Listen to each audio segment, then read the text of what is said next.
3년 전에 뉴질랜드를 여행을 하게 되었는데, 제가 살던 곳임에도 불구하고 한 번도 이렇게 마음 잡고 여행해 본 적이 한 번도 없었습니다. 한국에서 이제 부교육자 사역을 3년 정도 마치고 이제 있는 돈 다 긁어 모아가지고 아내랑 3개월 동안에 이제 여행을 떠난 것입니다. 또 마침 처음 만난 어떤 할아버지께서 캠핑카를 빌려주신 거예요. 무상으로. 그래서 그 차를 타고 3개월 동안 북섬을 한 바퀴 돌고 또 남섬을 한 바퀴 돌았습니다. 그러면서 매주마다 새로운 교회에 참여하여서 과연 뉴질랜드 사람들은 어떻게 하나님을 예배하는가에 대한 부분들을 많이 보게 되었는데, 가장 인상 깊었던 것은 어떤 것이냐면 교회가 크던 작던 가족들이 다 한 자리에 모여서 예배를 드립니다. 우리 교회처럼 아이들 소리도 막 나고 번잡하죠.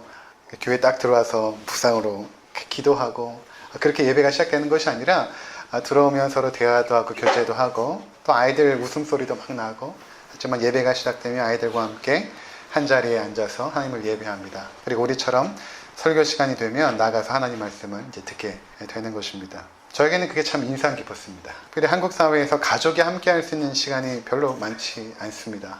여러분들도 아시겠지만 아이들이 금방 크고 그렇게 한 자리에 모여서 하나님을 예배하고 찬미하는 일들이 사실은 참 힘들죠.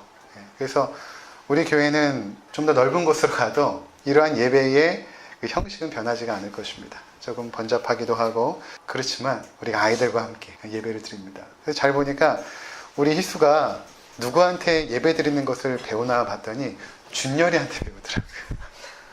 준열이가 크게 찬양하는 걸 보고 우리 희수가 예배하는 걸 배우는 것입니다.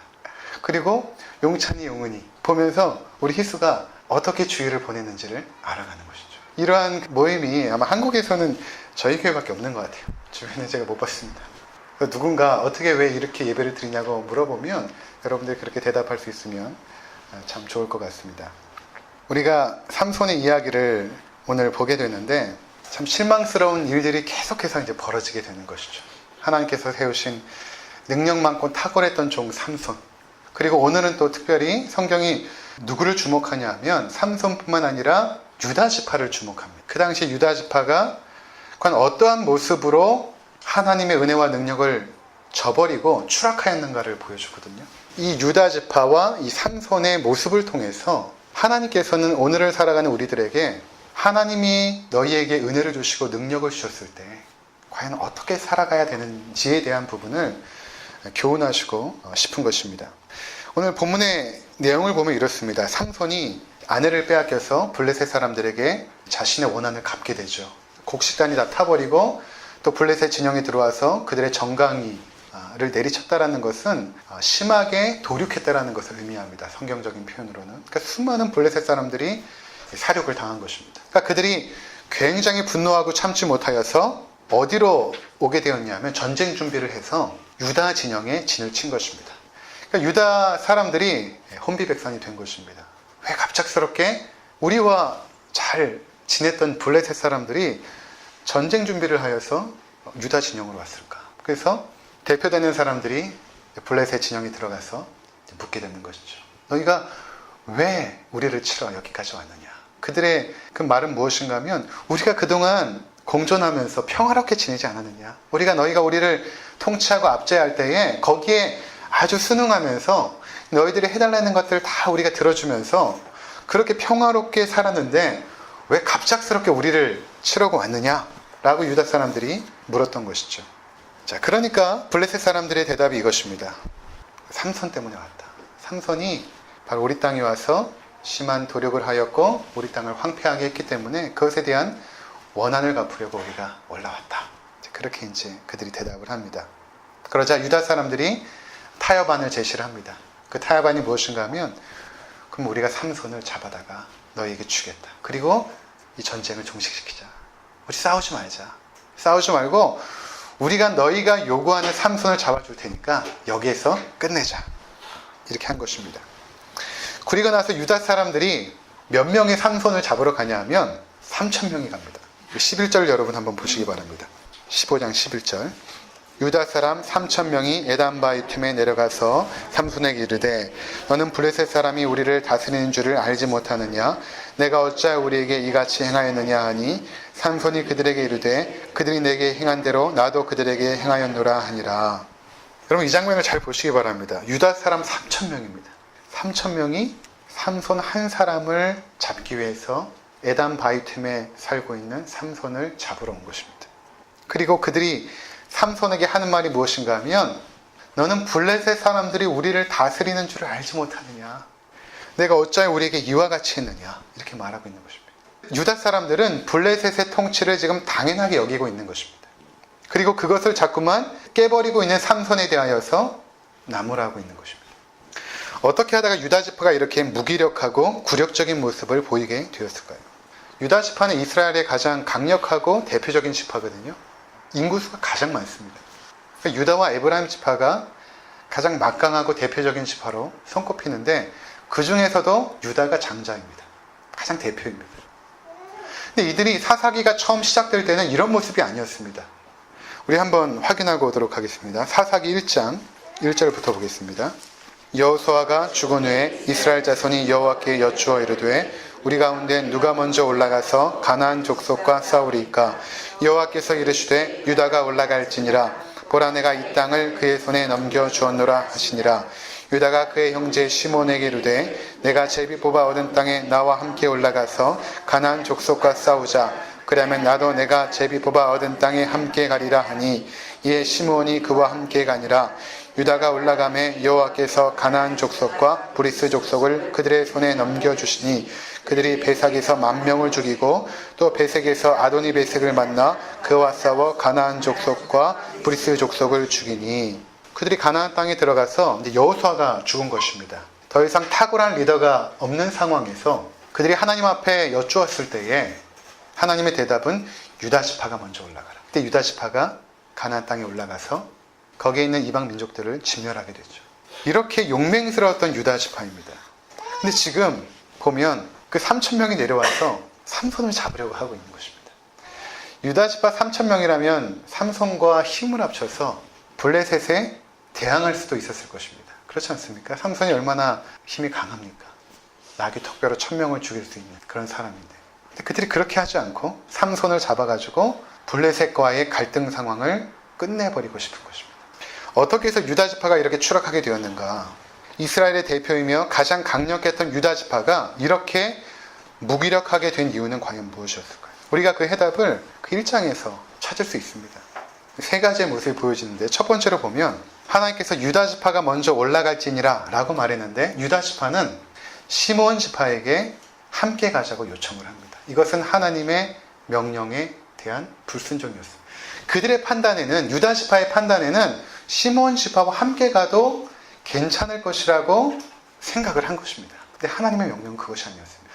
하나님께서 어떠한 명령을 하실 때는 하나님의 목적이 있고 계획이 있습니다.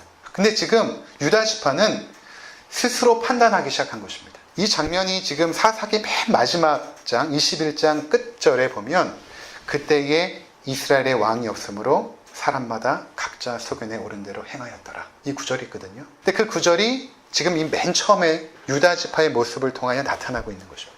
그들은 스스로 판단한 것입니다. 하나님의 명령에 거역한 것입니다. 두 번째로 보면 그들이 이렇게 전쟁하여서 가나안 이방 민족을 진멸을 하게 되는데 그들이 사용하는 그 전제의 방식을 보면 하나님께서 원하시는 모습으로 전쟁을 하지 않았습니다. 하나님께서 원하시는 전쟁의 방식은 무엇인가 하면 진멸하는 것입니다. 그래서 호르마라고 말하는데 완전히 진멸하는 것입니다. 잔인한 고문이나 인간의 존엄성을 해치는 싸움의 방식은 하나님께서 결코 용납하지 않으십니다. 그런데 유다 지파가 어떻게 했던가를 보면 6절과 7절을 한번 보시기 바랍니다. 사사기 1장 6절 7절. 아도니 베색이 도망하는지라 그를 쫓아가서 잡아 그의 엄지손가락과 엄지발가락을 자르매 아도니 베색이 이르되 옛적에 70명의 왕들이 그들의 엄지손가락과 엄지발가락이 잘리고 내 상 아래에서 먹을 것을 줍더니 하나님이 내게 행한 대로 내게 갚으심이로다 하니라. 무리가 그를 끌고 예루살렘에 이르렀더니 그가 거기서 죽었더라. 이 아도니 베색은 베색을 통치하던 왕이었는데 그가 얼마나 잔혹했냐 하면 그 주변에 그 70명의 왕들, 여기서 왕이라고 말하는 것은 그 어떤 지파의 대표도 그 당시엔 왕이라고 칭했기 때문에 작은 어떤 지파들의 어떤 족장들 같은 사람들을 70명을 붙잡아 가지고 이 손가락과 발가락을 다 잘라버린 것이죠. 손가락을 왜 잘랐냐면 무기를 잡지 못하도록 만드는 것이고, 이 엄지발가락을 자르게 되면 거동을 못하는 것입니다. 아주 잔혹한 방법으로 아도니베섹이 그렇게 했는데, 지금 유다 지파가 이 아도니베섹을 붙잡아서 어떻게 하냐면 엄지손가락과 엄지발가락을 잘라버립니다. 이방인들이 시행했던 포로를 아주 잔혹하게 다루는 방식으로 아도니베섹을 다루고 있는 것입니다. 그리고 그를 그 자리에서 죽이지 않고 어떻게 합니까? 질질 끌고 예루살렘까지 갑니다. 그동안 그가 손과 발가락이 잘렸기 때문에 아마도 파상풍에 걸려서 죽게 됩니다. 그러니까 지금 유다 지파는 하나님의 말씀도 온전히 순종하지 않았고, 물론 순종은 합니다. 전쟁을 했으니까. 하지만 그 순종은 온전한 순종이 아니었죠. 뿐만 아니라 싸움의 방식도 하나님이 명하시는 방식이 아니었던 것입니다. 세 번째로 보면 1장 19절을 한번 보시기 바랍니다. 여호와께서 유다와 함께 계셨으므로 그가 산지 주민을 쫓아내었으나 골짜기의 주민들은 철병과가 있으므로 그들을 쫓아내지 못하였으며, 하나님께서 유다 지파와 함께 하셨습니다. 그래서 산지 주민을 내어 쫓습니다. 그런데 골짜기 주민들은 철병과가 있으므로 그들을 쫓아내지 못합니다. 이것을 우리가 그냥 표면적으로 읽으면 철병과가 가장 강력했기 때문에 당연히 쫓아내지 못했을 것으로 생각되어지지만, 이 성경의 구절이 의미하는 것은 그것이 아닙니다. 그들이 철병거가 있음에도 불구하고 여호와께서 함께 하셨기 때문에 내쫓아야 된다는 것입니다. 그것이 문제가 될 수 없다는 것이죠. 우리가 잘 아는 것처럼 사사기 4장에 가면 바락과 드보라가 철병거를 가진 가나안 왕 야빈을 이기지 않습니까? 가나안 왕 야빈이 철병거 900승으로 무장한 군사들입니다. 근데 여인 드보라와 바락 장군이 그들을 대항하여 전쟁에 승리하죠. 그러니까 하나님의 백성에게 있어서 철병거는 더 이상 중요한 문제가 아니었다는 것입니다. 근데 유다 지파는 철병거 앞에서 전쟁을 포기해버리죠. 잘 보십시오. 이스라엘의 가장 강력했던 지파 유다, 그리고 가장 많은 은혜와 능력을 받았던 삼손, 둘이 지금 등장하고 있는 것입니다. 오늘 본문의 핵심은 무엇인가 하면, 그렇게 하나님의 은혜와 능력을 가장 많이 받은 이들이 과연 어떻게 되었는가를 보여주고 있는 것입니다. 그들은 이방인들과 타협하여 그들의 삶의 방식에 순응하면서 그들의 압제를 당연시하면서 굴종의 모습으로 살아갑니다. 이것은 무엇을 말하는 것입니까? 하나님의 은혜를 많이 받고 큰 능력을 받았다 할지라도 그가 하나님을 온전히 신뢰하지 않고 순종하지 않으면 결국 이와 같은 모습으로 추락할 수밖에 없음을 보여주는 것입니다. 유다 지파나 삼손은 하나님의 백성이라는 명찰을 붙이고 있지만 그들은 블레셋 사람들과 전혀 다르지 않았습니다. 그들은 어려울 때 하나님을 찾을 것이고 예배도 하며 제물도 드릴 것입니다. 표면적으로는 하나님의 백성이라는 모든 모습은 보여질지 모르지만 그 마음 중심에는 하나님이 없습니다. 때로는 놀랍고 신비스러운 능력을 행하는 자들에게 주님께서 아주 심각한 말씀을 던지십니다. 마태복음 7장 21절 23절 우리 잠깐 보고 오도록 하겠습니다. 나더러 주여 주여 하는 자마다 다 천국에 들어갈 것이 아니요 다만 하늘에 계신 내 아버지의 뜻대로 행하는 자라야 들어가리라. 그날에 많은 사람이 나더러 이르되 주여 주여 우리가 주의 이름으로 선지자 노릇하며 주의 이름으로 귀신을 쫓아내며 주의 이름으로 많은 권능을 행하지 아니하였나이까 하리니 그때 내가 그들에게 밝히 말하되 내가 너희를 도무지 알지 못하니 불법을 행하는 자들아 내게서 떠나가라 하리라. 주여 주여 하는 자들이 누구입니까? 예수님을 믿는다라고 하면서 예수님을 예배하기도 하고 그의 이름으로 귀신을 내어 쫓기도 하고 큰 능력을 나타내는 자들 아닙니까? 그럼 우리 주변에도 이런 사람들 있죠. 우리도 그 중에 한 사람입니다. 우리는 주님의 이름을 부르고 기도도 하고 예배도 드리고 헌금도 드리고 섬김과 봉사를 하죠. 때로는 그러한 사람들 가운데 탁월한 능력을 나타내기도 하죠. 병도 고치기도 하고 귀신을 내어 쫓기도 하고. 근데 주님의 평가가 무엇입니까? 내가 너희를 도무지 알지 못한다. 불법을 행하는 자들아 내게서 떠나가라. 잘 보십시오. 유다 지파, 삼손, 그리고 여기 예수님께서 말씀하신 주여 주여 하는 자들, 이들의 공통점이 무엇인가 하면 주님의 이름은 부르지만 하나님의 뜻대로 행하지 않았다는 것입니다. 주여 주여 하는 자마다 천국에 들어가는 것이 아니라 내 아버지의 뜻대로 행하는 자라야 들어가리라. 은사와 능력을 아무리 많이 받고 나타낸다고 할지라도 그가 하나님의 말씀에 온전히 순종하는 삶을 살지 않는다면 그는 하나님의 백성이 아닐 수도 있습니다. 우리에게 중요한 것은 얼마만큼의 많은 은사와 능력을 받았는가 하는 데 있지 않습니다. 선지자니까 하나님 말씀을 전하는 저와 같은 목사를 말합니다. 그렇다고 하나님 나라에 들어갈 수 있는 것이 보장되지 않다는 것입니다. 저에게는 굉장히 두려운 말씀이에요. 근데 이것을 언제 깨달았는가? 그날에 마지막 심판의 날이거든요. 그때까지는 모른 것입니다. 내가 설교하고 때로는 기도하고 막 하니까 내가 구원받은 하나님의 백성이라고 착각하고 살아갔던 것입니다. 이러한 순간에는 몰라요. 돌아가서 개인적인 삶을 살 때 합니다. 공적인 자리에서는 다 믿음이 좋아 보이죠. 능력도 행하니까. 근데 나 홀로 아무도 없는 곳에, 아무도 사람들이 보지 않고 나 홀로 하나님 앞에 딱 섰을 때에 내가 내 자신을 압니다. 내가 정말로 하나님의 뜻에 순종하며 살아가는 하나님의 백성인가? 하나님을 정말로 두려워하며 살아가는 하나님의 백성인가? 만일에 삼손이 하나님께 순종했다면 얼마나 놀라운 역사들이 일어났을까? 그의 불순종도 마침내 선을 이루시는 하나님이라면 그가 순종하며 하나님의 영광을 위하여 살았다면 얼마나 많은 아름다운 일들을 일으키고 또한 그도 얼마만큼 하나님 안에서 행복한 삶을 살았을까? 그런데 이들의 가장 공통적인 특징은 무엇인가 하면 왜 순종하지 않는가? 순종은 하는데 이게 온전한 순종이 아니라는 것에 있습니다. 온전한 순종이 아니에요. 전쟁은 나가는데 그 전쟁의 방식이나 그리고 유다 혼자 나가라는 그 말씀에 불순종하죠. 그러니까 온전한 순종이 아니라는 것입니다. 그것은 불순종입니다. 근데 그 가장 중심에는 뭐가 있냐 하면 하나님을 온전히 신뢰하지 못하는 것이 있습니다. 그러니까 철병거 앞에서 그들이 왜 전쟁을 포기하는가를 보면 하나님을 신뢰하는 것이 아니라 눈에 보이는 철병거에 마음이 녹아져 버린 것입니다. 우리에겐 철병거가 없는데 눈에 보이지 않는 하나님은 별로 나에게 큰 도움이 되어지지 않는 것처럼 여겨지는 것이죠. 그러니까 전쟁을 포기해버립니다.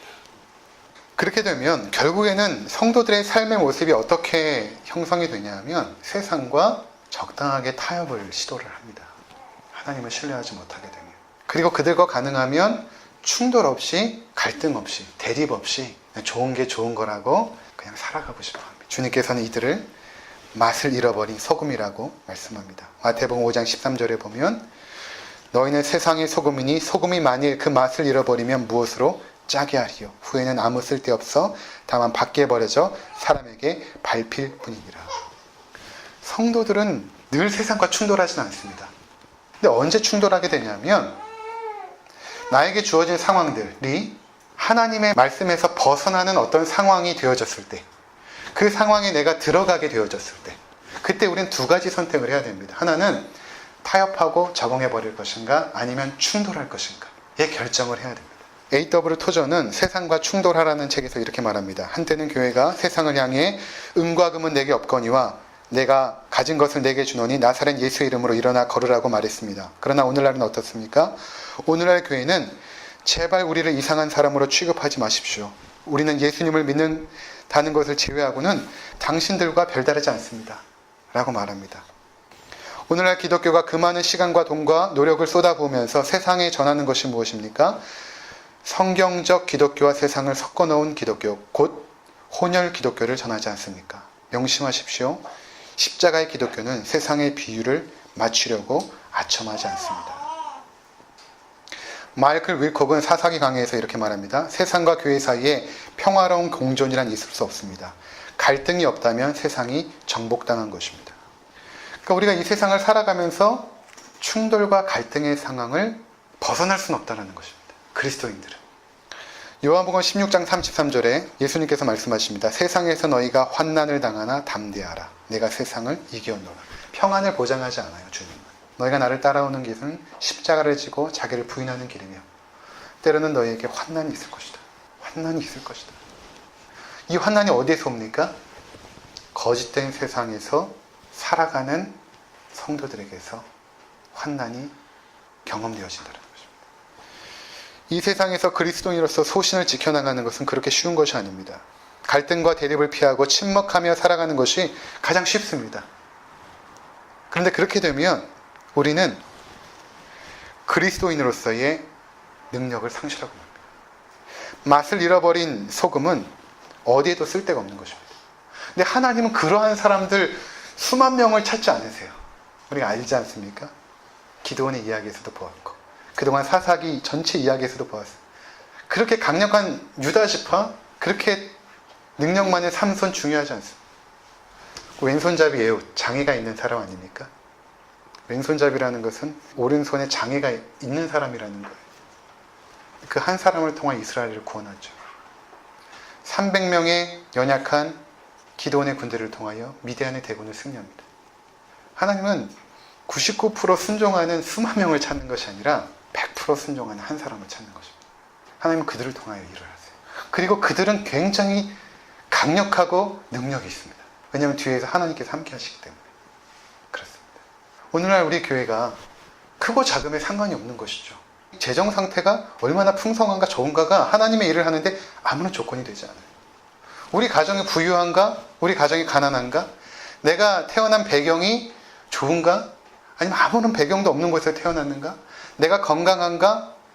내가 병들었는가? 이게 하나님의 일을 함에 있어서는 아무런 관심거리가 되지 않는다는 것입니다. 하나님은 그런 데 관심이 없으세요. 중요한 것은 하나님만 완전하게 신뢰하고 온전히 신뢰하고 100% 순종할 자세가 되어 있는가. 그런 자들을 통하여 하나님의 놀라운 구원의 역사들은 진행되고 있는 것입니다. 그 아주 소수의 헌신된 사람들의 무리들. 우리는 앞으로도 세상과 충돌할 것입니다. 그때 여러분들 타협하지 마십시오. 타협은 없습니다. 그리스도인들에게 타협은 없습니다. 굴종하거나 싸우는 것이죠. 그때 여러분들이 하나님 의지하시고 하나님 신뢰하시고 당당하게 나가셔야 됩니다. 하나님께서 우리를 통하여 역사하기 시작하십니다. 내가 전혀 예상하지 못했던 승리들을 우리 가운데 허락해 주십니다. 세상에서 너희가 환난을 당하나 담대하라. 내가 세상을 이겨노라. 주님께서 우리에게 말씀하시는 것입니다. 그렇게 믿음의 길을 걸어가는 우리 모두가 되시기를 주의 이름으로 축원을 드립니다. 기도하시겠습니다. 우리 함께 기도하실 때 하나님 세상과의